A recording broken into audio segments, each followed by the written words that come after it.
Hello and welcome to the Matt's Movie Reviews podcast. I am your host, Matthew Pejkovic, and this is episode number 598. Releasing April 11 in Australian cinemas is Late Night with the Devil, a horror mockumentary that stars David Dastmalchian as a struggling late-night host whose Halloween episode special releases hell on Earth.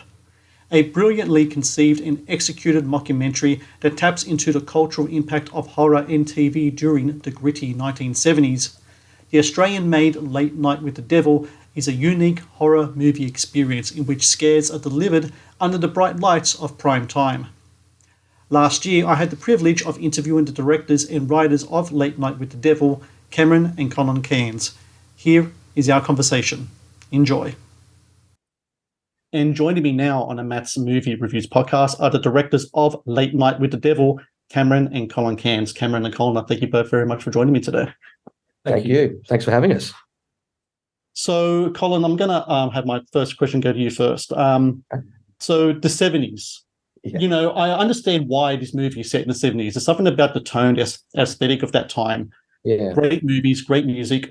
I listen to, I'm an 80s kid, but I listen to 70s music all the time. Black Sabbath, you know, Rush, you know, Aerosmith, that's my jam, you know. Yeah. I love the 70s movies and such. But also in regards to this movie, the 70s is a time where you have these kind of like figures of evil around that time, the Charles Mansons, your Anton LaVey's, all these kind of guys. Yeah. I'm sure when you guys were putting this idea together and we were thinking of time periods that it would just been a slam dunk, right, for the 70s to be the time to release this thing, right? It felt to us it couldn't be any other decade. I mean, it could, but it'd just be a different kind of movie. And yeah, we were around for a bit of the 70s and remember some of that, and certainly the 80s. And it really was a golden age for all the things you've just mentioned, the good and the bad. You know, the movies of that era, the horror in particular, but also the music, but also, you know, talk shows. It was really a golden age of, you know, you people like Johnny Carson, your Dick Cavetts, and over here we had, you know, your Graham Kennedys and Don Lanes, people like that. So it just seemed like, yeah, it'd be a really fun mix to put all those things together and in the genre blender and see what comes out. Cameron, the Don Lane connection is really interesting in that, you know, for everyone out there, my US listeners, he was kind of like an import from the US to Australia. He was kind of like the kind of late night host in the 70s in Australia and in some of the 80s as well. Interestingly, in regards to your film, he had the great Randy on the show once. And for those who don't know, he's like this skeptic who offered $1 million for anyone who could show supernatural proof, you know, to him. And he often debunked it. And there was a big confrontation on that show, which is something you guys kind of play with the movie. When it came to Don Lane as kind of like the inspiration of the film, what was it about him that really spoke to you guys that he would be the guy to kind of like base around him, especially during the time of the Johnny Carsons and such in that era? Yeah, it's a good question. I think Don had, unlike Johnny Carson and Dick Cavett, who I think came from a magic background, they were both magicians. So they're always keen to debunk the likes of, Uri Geller or Doris Stokes, whereas Don was a little bit more open-minded about that sort of stuff, the supernatural and mind readers and psychics, and he would often invite those sorts of characters on the show. And I think he was convinced that these people had powers, and it took somebody like Randy to sort of wake him up and wake us all up. I don't know that he woke Don up. Don, no, I don't think so either. Yeah, I mean, there's that infamous incident on the show when Randy appeared and proceeded to debunk the Geller spoon bending trick, but Don would have none of it and stormed off his own show. I think a lot of Australians of a certain age remember that that particular show, and I think that sort of was a big inspiration for the film. So Don, look.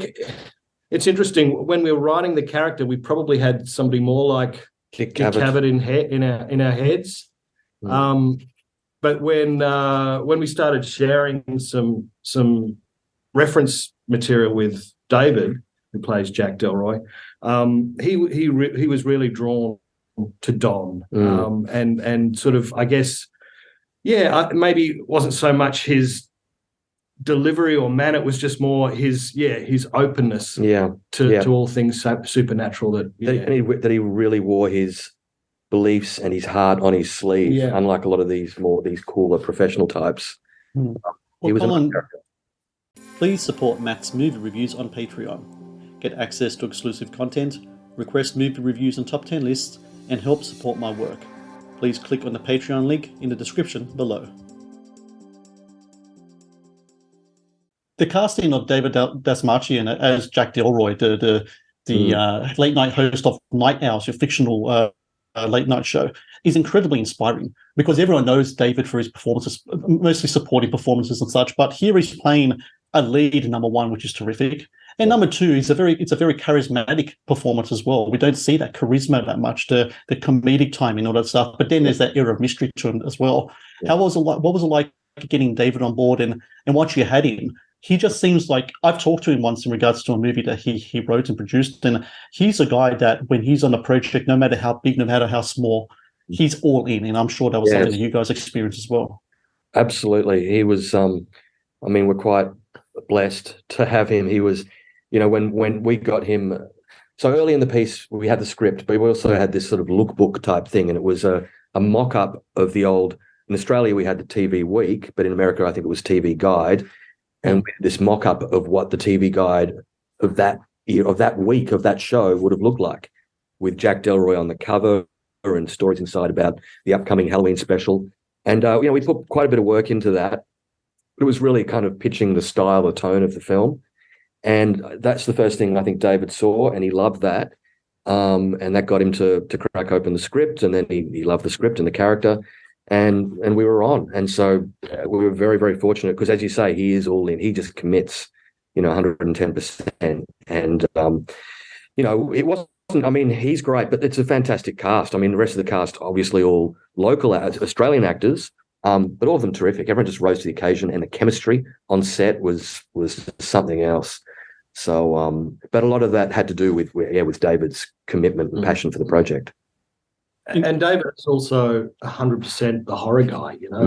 He's the horror nerd. So it just made our working relationship a lot easier, having that large frame of reference, and we just entertain each other with horror stories and just referencing obscure horror films from days gone by. Cameron, what's interesting about that era of the 70s as well, even some part in the 80s as well, is how the rise of new technologies came with that, a fear that evil of some sort will find its way on these technologies.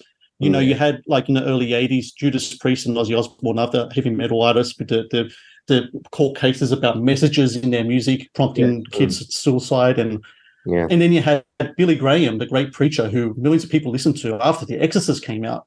He said watching that film would provoke, demonic forces in your life, which is funny because as a Catholic, I find The Exorcist to be the most pro-Catholic film of all time. I always find that funny. What was it about, especially in regards to your movie, dealing with a live TV show, this new era of television at the time, and talk about ratings and such and everything else, and then having this presence be a part of that and perhaps not give away too much, perhaps exploiting that? What was it interesting about that, the technology-wise, in the conjuring of evil as using this tool to kind of go out into the living rooms of the nation? Well, obviously it's the 70s, so we're in the analog age still. But all those things you speak of, just that, the kind of climate at that point where it was, I guess, the burgeoning satanic panic, and it just, I think people were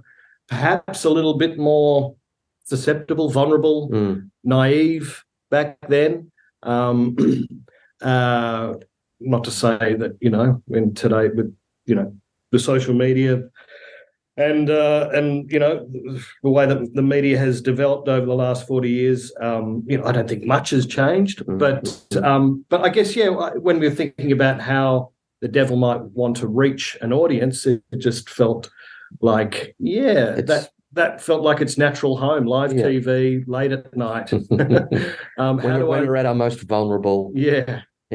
And also, it was that, we're talking, it's sort of the Vietnam era as well, where, we say in the opening minutes of the movie, it's sort of like the horror is being beamed into people's living rooms for the first time. They're watching this stuff happen in real time. So it was kind of the beginning of that period. I think people were hungry for that kind of content in a way, because it was visceral and, everything suddenly felt close to home. So yeah, again, more reason to set it in the heart of that sort of era. The Matt's Movie Reviews podcast is brought to you by TeePublic. TeePublic is the world's largest marketplace for independent creators to sell their work on the highest quality merchandise. With over 1.2 million designs, TeePublic is sure to have something you love. What's interesting about these days is that there's just so much content out there now, online especially, that I don't know if it can shock people anymore. We've gone through videos of terrorists beheading people. We've gone through videos of UFOs coming out, and yet these things don't last long in the zeitgeist. It moves on to the next thing. So my question to you both is that if tonight Jimmy Fallon conjured a demon on TV, how long would that last before the next thing comes out? I think audiences would probably shrug their shoulders and then what else have you got? The next TikTok will come along and all distract us. So final question for you guys. You got such great rave reviews since you premiered at South by Southwest, but none bigger than the master of horror himself, Mr. Stephen King, tweeting his love and admiration for Late Night with the Devil. And it's something that I concur 100%. I mean, he said that it's absolutely brilliant. Couldn't you take your eyes off it? Urge you to watch it when you can. And I was saying to my wife, who doesn't watch horror movies, she doesn't like it, and I said, you have to watch this one when it comes out. We're going to watch it because it is, number one, it is a horror movie, but there's so much more to it, because I think what resonated with him and will resonate with others as well is that, yes, it is a horror film, but there's a depth to it as well, especially in regards to Jack Delroy's character. He's a man that's really flawed, he's hurting, he's grieving, and all that stuff is there. It's bubbling underneath the surface, and it comes to the fore. Again, not to give away too much, but I think that kind of depth is something that resonates, because to me, my favorite horror movies, The Exorcist, etc., are the ones where you have depth to go along with the scares, because you need stakes, you need a dramatic stakes in there to make the other things work. So I'm sure when you saw Stephen King say those things, that he's like, he gets it, and I'm sure you guys are very chuffed to have that kind of resonate with him. And that was, I mean, we're still pinching ourselves about that. It was because we were in LA at the time. One of our American producers, Roy Lee, has worked with Mr. King on some stuff. I think he produced the It films recently. So they've got a connection. So he got Stephen King the link, and next thing we're getting this email saying, "Oh, Stephen's seen it, he loves it," and we were just in seventh heaven. It's just, I mean, that he actually watched it is kind of already an honor, and the fact that he's really enjoyed it, it's just, it's quite special. And as you say, I mean, I agree. I mean, we love our horror movie. We love, cinema full stop. And the best horror movies are often, look, we love them all, even the schlockiest, cheapest, crappiest stuff. They've all got their pleasures, but it's the stuff that has a bit more heart, a bit more emotional engagement, that cares about story as much as the scares. And that's what we've tried to do. What do they say? If you don't care, you don't scare. If you want to make it, something. Make it, whatever it is.